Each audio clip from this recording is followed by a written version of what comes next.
And we are back. So we've got a list of images. Now we're going to start to discuss how we're going to create this image list component, and then render out a list of images that are going to show up on the screen. So let's get started. Inside the components directory, I'm going to make a new file called the imagelist.js. And inside of here, I'll say import React from React, and I'll define image list as a functional component.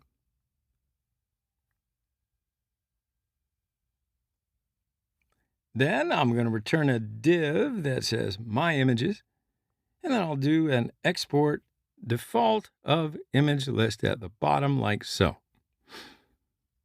Next up, we're going to import this thing inside of app component. So I'll flip back to the app component, and here at the top, I'm going to import the image list component that we just created. And then I'm going to show this component inside of the app's render method. So we don't need to have this thing show up anymore. So I'm going to replace it with the image list component.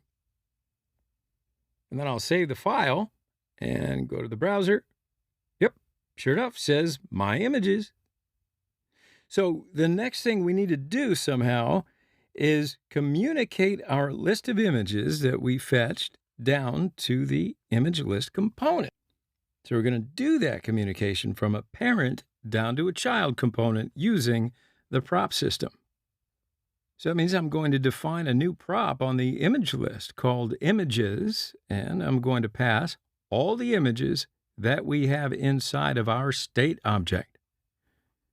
So I'm going to say this dot state images, and then I will go back to the image list file, and I will put the props object as an argument to here.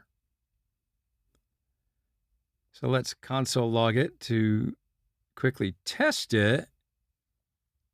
So when my application first re-renders, I get the empty array because, well, we don't have any images yet. If I enter flowers, boom, there's my 20 images just like that. All right, so let's now show a list of images inside of our browser.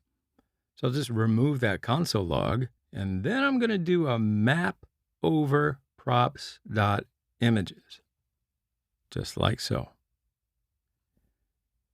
So I'm going to put an arrow function into this thing, and this inner arrow function is going to be called with each image from our list of images.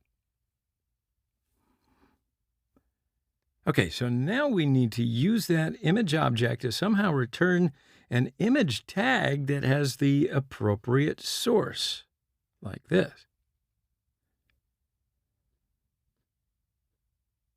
Okay, so now this image argument right here is going to be exactly identical to some of those different objects that we console logged out inside of our application. So we can look at the definition of each of these different images. And as you can see right here, all images have links to different URLs. So inside of here, we want the web format URL, this one. So go back inside of our image list component to specify the image URL that we want to show on the screen, and we will reference image.webformat URL, and then that's going to return that really long URL. Excellent, excellent. So finally, we're going to take this tag that gets returned from the map statement and assign it to the variable images like so. Now this images variable is going to contain all of the images that get returned from the array that we fetched. Pretty cool. Inside the div, I am going to remove this text, and I will reference that image variable. Okay, so let's save all this and go back over to our browser. I'll do a search for flowers. Now we have a list of images.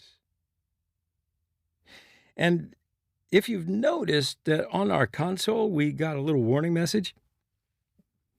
So why don't we pause right here and we're going to fix it up in the next section.